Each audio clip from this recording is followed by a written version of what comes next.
लेकिन वचन कह रहा है, हे बांझ, तू जो पुत्रहीन है जय जयकार कर, और तू जिसे प्रसव पीड़ा नहीं हुई गला खोलकर जय जयकार कर और पुकार। The first thing I want to tell you, यहाँ पे 3-4 बातें हैं इस प्रॉमिस वर्ड के अंदर। पहली बात यह है गॉड्स प्रॉमिस ऑफ रेस्टोरेशन।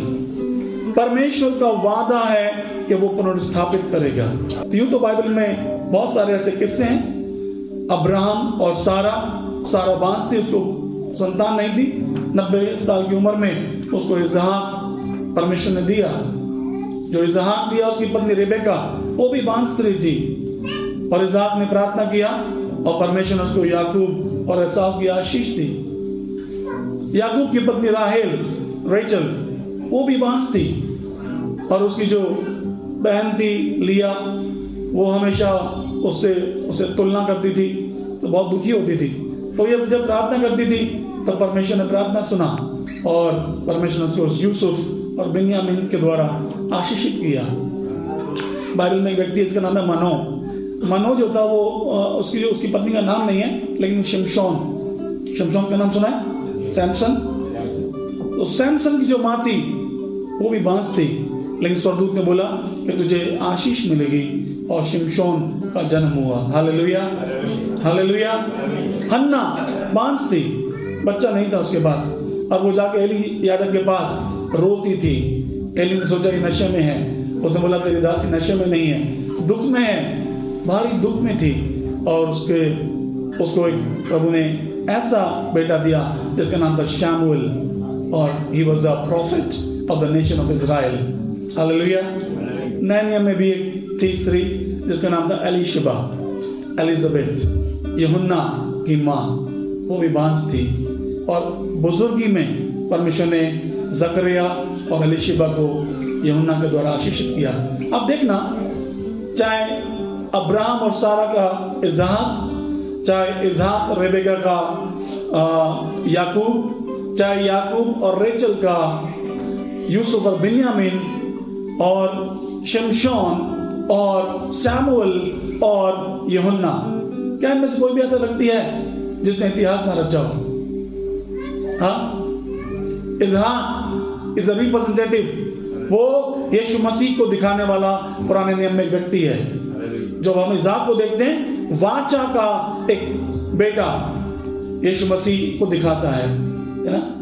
याकूब को परमेश्वर ने आशीष दिया, यूसुफ के द्वारा परमेश्वर ने बड़ा काम किया, दर्शन देखने वाला था। शमशोन के बारे में लिखा है, उससे शुरू में कोई हुआ नहीं, वो खंभों को उखाड़ देता था, वो इतने बड़े दरवाजे को लेकर चढ़ गया पहाड़ पर। सामर्थी लोग, लेकिन उनकी जो माएं थी, दे ऑल वर बैरन, वो सब बांझ स्त्रियां थी। तो बाइबल भरी पड़ी ऐसे अनुभवों से, लेकिन जब परमेश्वर रिस्टोर करता है तो आपको ऐसी उत्तम आशीष देता है, वो तो केवल सुपरनैचुरली पॉसिबल है। Hallelujah, hallelujah.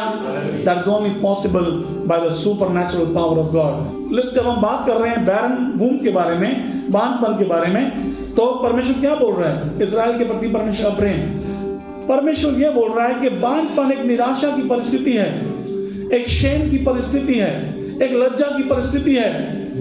लेकिन परमेश्वर क्या बोल रहा है बांझपन के बारे में? जब प्रभु बोल रहा है तो वो बोल रहा है God will restore your situation. उसने वादा किया है ना, लिखा है तू जिसे प्रसव पीड़ा नहीं हुई गला खोल कर जय जयकार कर और पुकार, क्योंकि त्यागी हुई के लड़के सुहागिन के लड़कों से अधिक होंगे।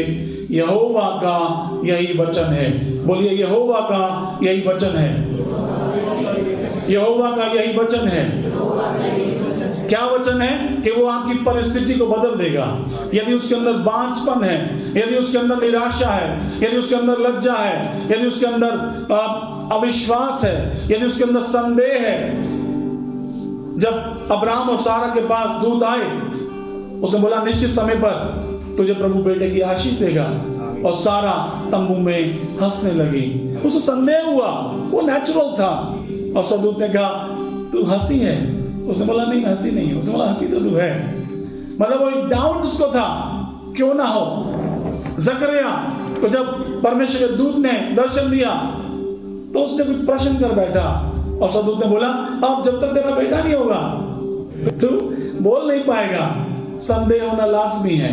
आपकी परिस्थितियां, आपकी निराशाएं, आपकी बीमारियां, आपके फेलियर्स कई बार आपको भयभीत कर देते हैं। और शैतान का यही प्रयास है कि 2024 या उससे पहले वो उस बुलाहट को, वो उस काम को जो परमेश्वर ने आपके जीवन में करना शुरू किया है, उसको वो आपसे छीन ले। चोर किसी और काम के लिए नहीं आता, केवल चोरी करने, घात करने और नाश करने आता है। यीशु ने कहा मैं इसलिए आया कि तुम जीवन पाओ। मैं जीवित हूं इसलिए तुम भी जीवित रहोगे। We have the promise of God this morning. हमारे पास परमेश्वर का वादा है। आज की सुबह यहोवा का ये वचन है, वो कहता है तुम्हारे बांझपन की स्थिति को मैं ऐसा कर दूंगा। क्योंकि कहता है जो बांझ है, वो जो पुत्रहीन है, वो जय जयकार करे। Hallelujah, hallelujah. उसके आंगनों में स्तुति करते हुए और उसके फाटकों में धन्यवाद करते हुए प्रवेश करें। अलौकिक करने वाला परमेश्वर सब कुछ कर सकता है। Hallelujah, hallelujah. आज की सुबह हमारे पास उसका वचन है और वो कह रहा है गला खोलकर जय जयकार कर। No matter कि क्या हुआ, क्या दुर्घटना हुई। And the same thing I want to tell you this morning कि you have the word of God. परमेश्वर ने आपको वादा दिया है, उसने आपको वचन दिया है। वो कहता है जय जयकार कर। क्या परमेश्वर को नहीं मालूम जो बांझ है, जो पुत्रहीन है, वो कैसे जय जयकार करे? उसके पास क्या है? लेकिन वो कहता है कि सुबह आप विश्वास करें उसके अलौकिक सामर्थ पर, क्योंकि वो कर सकता है जो मैं और आप नहीं कर सकते। प्रभु की स्तुति हो। मैं थोड़ा आगे बढ़ना चाहता हूँ। दूसरी बात, दूसरा वचन पढ़ते हैं। वहां लिखा है अपने तंबू का स्थान चौड़ा कर और तेरे डेरे के पट लंबे किए जाएं। हाथ मत रोक, रस्सियों को लंबी और खूंटों को दृढ़ कर। What does it mean? क्या मतलब है? इसका मतलब है get ready for the growth। बोलिए बढ़ोतरी के लिए तैयार हो जाएं। पड़ोसी से बोलिए बढ़ोतरी के लिए तैयार हो जाओ, बढ़ोतरी के लिए तैयार हो जाओ। अपने तंबू का स्थान चौड़ा कर। इसका मतलब यह है कि परमेश्वर कह रहा है तैयार हो जा। जो वचन मैंने तुझे दिया, जो वचन मैं तुझे दे रहा हूं 2025 में, उसके लिए यह है कि अपनी तैयारी आप शुरू कर दें, क्योंकि परमेश्वर आपको बढ़ोतरी देने वाला है। परमेश्वर आपको बढ़ोतरी देने वाला है। जैसे तू आत्मिक उन्नति कर रहा है, वैसे हर बातों में उन्नति करता चला जा। Hallelujah, hallelujah. कैसे उन्नति कर पाएंगे यदि हम विश्वास ना करें परमेश्वर के वचन पर? हमारी परिस्थितियां तो हमें कुछ और ही बता रही हैं, लेकिन वचन कहता है हम विश्वास के द्वारा चलते हैं, रूप को देखकर नहीं चलते।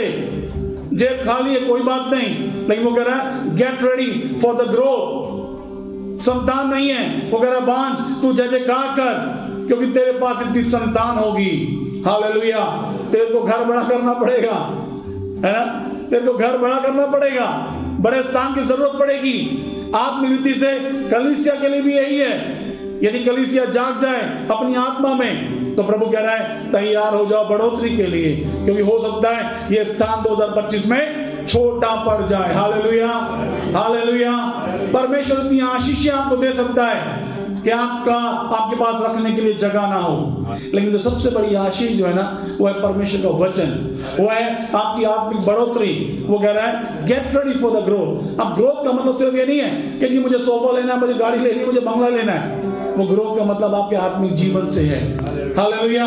क्योंकि आप कोई भी वस्तु साथ लेके जाने वाले नहीं है, लेकिन जो साथ लेके जाएंगे ना, उसके लिए तैयारी कीजिए, उसके लिए तैयारी कीजिए कि परमेश्वर आपके और मेरे जीवन से जीवन के जल की नदियों को बहाए। चाहे दुनिया में हमारे पास बहुत बड़ा एसेट हो या ना हो, लेकिन परमेश्वर हमें अनुग्रह दे कि उसके राज्य में जब हम जाएं तो हजारों के भीड़ आके आपका हाथ पकड़े और बोले भाई बहन आपके कारण मैं यहां पर हूं, आपने मुझे वचन सुनाया, आपने मेरे लिए प्रार्थना किया। वो आपको केवल वायदा नहीं देगा कि तू जय जयकार कर, तू स्तुति आराधना कर, लेकिन वो कह रहा है कि मैं तुम्हें एश्योरेंस देता हूं, गॉड्स एश्योरेंस फॉर मल्टीप्लिकेशन। वो आपको बढ़ोतरी का, वो आपको गुणात्मक वृद्धि का, वो आपको आश्वासन दे रहा है। हालेलुया। आपके पास एक आश्वासन है। परमेश्वर जो है वो गुणात्मक आशीष देने वाला परमेश्वर है। उसने 5 रोटी को गुणा कर दिया। वो जमा नहीं करता, वो गुणा करता है। बोलिए हमारा परमेश्वर, हमारा परमेश्वर प्लस नहीं करता, मल्टीप्लाई करता है। हमारा परमेश्वर जमा नहीं करता, गुणा करता है ना। आप लोग मैथमेटिक्स जानते हैं ना, जमा घटा गुणा भाग, तो वो गुणा करने वाला परमेश्वर है। वो छोटी सी चीज को लेकर वो गुणा कर देता है। वो आपसे पूछ रहा है कि बेटे तेरे पास कितना विश्वास है आपकी सुबह, क्या तू मेरे वचन पर विश्वास करेगा, या तू अपनी परिस्थिति को देखता रहेगा। परिस्थिति तो भयावह है, परिस्थिति तो कुछ और बोल रही है, लेकिन तुम सबसे नजर हटा, तू मेरी तरफ अपनी नजर लगा। तू जब लहरों को देखेगा पतरस, तो तू डूब जाएगा। तू मेरी तरफ निगाहें लगा, Look unto me, मैं अपनी आंखें पर्वतों की ओर लगाऊंगा। मुझे सहायता कहां से मिलेगी? मुझे सहायता यहोवा परमेश्वर की ओर से मिलेगी। Hallelujah, hallelujah. ये वो मनुष्य नहीं जो झूठ बोले। मनुष्य तो कुछ भी बोलेगा, मनुष्य तो कुछ भी बोलेगा, लेकिन जब परमेश्वर कुछ बोलेगा ना, वो उसको पूरा करेगा। मत्ती 24 अध्याय 35 वचन कहता है, आकाश और पृथ्वी टल जाएंगे, लेकिन मेरे वचन कभी ना टलेंगे। Hallelujah, hallelujah. उसके वचन कभी ना टलेंगे। यदि उसने कहा कि वो आपको गुणात्मक रीति से फैलाएगा, क्योंकि तू दाहिने और बाएं फैलेगी, तेरा वंश जाति जाति का अधिकारी होगा। बोलिए, मेरा वंश जाति जाति का अधिकारी होगा। मेरा वंश जाति जाति का अधिकारी होगा और उजड़े हुए नगरों को फिर से बसाएगा। Hallelujah, hallelujah. 2024 में चाहे कितना भी बांझपन, चाहे कितना भी निराशा, चाहे कितना भी बीमारियां, चाहे कितना भी गिरावट, चाहे कितना भी तनाव, चाहे कितना भी फाइनेंशियल क्राइसिस आपने देखा होगा, बट 2025 में हमारे पास परमेश्वर का वादा है। परमेश्वर का वादा है और वो कहता है कि I will restore your situation. मैं तुम्हारी परिस्थिति को पुनर्स्थापित करूंगा। और दूसरा वो कहता है get ready for the growth. वो कहता है तैयारी कर लो बढ़ोतरी के लिए, क्योंकि तुम फैलने वाले हो, तुम गुणात्मक वृद्धि करने वाले हो। तुम्हें मैं आशीष दूंगा, मैं सचमुच तुझे बहुत आशीष दूंगा और तेरी संतान को बढ़ाता जाऊंगा। शैतान कितने भी हमले क्यों ना कर ले, लेकिन ये परमेश्वर है जिसने आपकी सुबह में वादा दिया।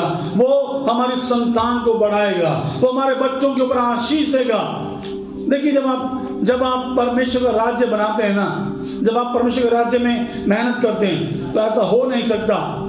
यदि आपके साथ सब कुछ मजे में चल रहा है ना, तो प्रॉब्लम है। तो आप तैयार हो जाएं बढ़ोतरी के लिए, आप तैयार हो जाएं गुणात्मक वृद्धि के लिए। और अंतिम बात बोल के हम प्रार्थना करेंगे। 4 वचन में लिखा है, मत डर क्योंकि तेरी आशा फिर ना टूटेगी, मत घबरा क्योंकि तू फिर लज्जित ना होगी और तुझ पर स्याही ना छाएगी, क्योंकि अपनी जवानी की लज्जा भूल जाएगी और अपने विधवापन की नाम धराई को फिर स्मरण ना करेगी।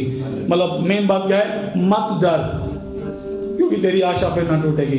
Freedom from fear and shame. परमेश्वर क्या करेगा? देखिए, परिस्थितियां होती क्या हैं, ये जो सिचुएशन हमारे जीवन में आती हैं, इससे होता क्या है?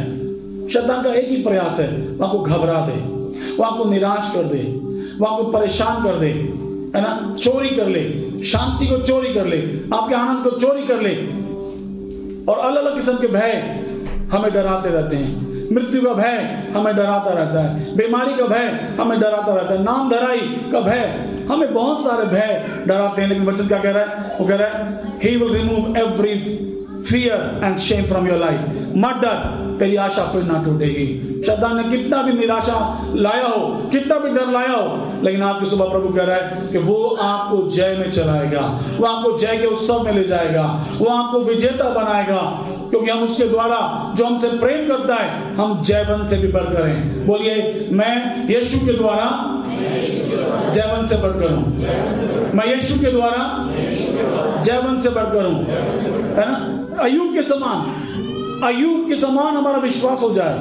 अय्यूब कहता है, चाहे तू मुझे घात भी कर, तो भी मैं तुझ पर विश्वास करूंगा। हालेलुया। आशीष, आशीष, चंगाई, अनुग्रह। शैतान को बोलो, नॉट एट ऑल, तुझमें जितनी पावर ले आ, है ना। परमेश्वर को कहता है, तू मुझे घात भी कर, तो भी मैं तुझ पर विश्वास करूंगा। यदि आपकी और मेरे मन की आंखें ज्योतिर्मय हो जाएं, जब हम ये समझ जाएं कि हमारा यहाँ का जीवन जो है ना, वो टेम्पररी जीवन है, कुछ नहीं है, 10, 20, 50, 70, 80, बस कुछ साथ जा रहा नहीं है, लेकिन जो साथ जा रहा है उस पर काम कर लीजिए। वो काम क्या करेगा? उसका वचन, जो उसने अपना वचन दिया, उसका वादा जो उसने कहा मैं पुनर्स्थापित करूंगा, वो जो कहता है तैयारी करो, उसके वचन को थामो। लेकिन हम अंदर से सामर्थी हैं, तो बाहर से हम एक मरियल हड्डी भी हो ना तो भी चलेगा, कोई दिक्कत नहीं है, लेकिन हम अंदर से सामर्थी हैं। क्योंकि क्या तुम नहीं जानते कि तुम परमेश्वर का मंदिर हो, उसका आत्मा तुम्हारे अंदर वास करता है। जैसा वो है स्वर्ग में, वैसे ही आप हैं इस दुनिया में। बोलिए, जैसा वो है वैसा ही मैं इस संसार में हूं। जैसा यीशु स्वर्ग में है वैसे ही मैं संसार में हूं। Because you are the ambassador of Christ. आप उसके राजदूत हैं, आप उसके प्रतिनिधि हैं, आप उसकी पत्री हैं। वो आपके द्वारा काम करता है। Hallelujah, hallelujah. तो इसलिए चाहे बांझपन की स्थिति हो, चाहे पुत्रहीनता हो, चाहे निराशा हो, चाहे बीमारी हो, चाहे कमी घटी हो, कोई बात नहीं, परमेश्वर कह रहा है आनंदित और मगन हो, जय जयकार कर, गला खोलकर आराधना कर। डोंट वरी, रिजल्ट क्या होगा? यदि आपने अपने अंदर वचनों को लिया, यदि आपने वादे को अपने अंदर लिया, चाहे कुछ भी क्यों ना हो जाए, मेरा परमेश्वर मुझे पुनर्स्थापित करेगा, मेरा परमेश्वर मुझे फैलाएगा, मेरा परमेश्वर मुझे गुणात्मक आशीष देगा। ना केवल भौतिक संसार में, लेकिन आत्मिक जीवन में वो मेरे अंदर काम करेगा। और इस 2025 में मैं अपने अंदर से अपने आप को मजबूत करूंगा, प्रभु के वचनों पर आधारित होकर, प्रभु के वचनों पर आश्रित होकर मैं अपने आप को सामर्थ्य बनाऊंगा। Hallelujah, hallelujah. वो हर एक डर और शेम को आपके जीवन से दूर हटाएगा। वो आपको नया बल और नई सामर्थ देगा, और वो आपको गुणात्मक वृद्धि देगा।